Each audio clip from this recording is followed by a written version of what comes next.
జగములు రక్షించే సకల జ్ఞానమూర్తి.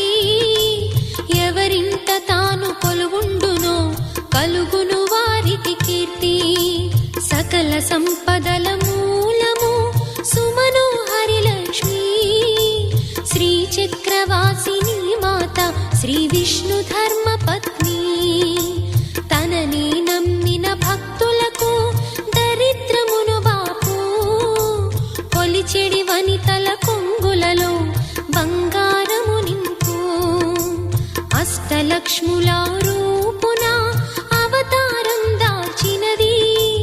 కష్టములను తొలగించగా భూమిలో వెలసినది. లక్ష్మీదేవి కథ శ్రీ లక్ష్మీదేవి కథ. లక్ష్మీదేవి కథ శ్రీ లక్ష్మీ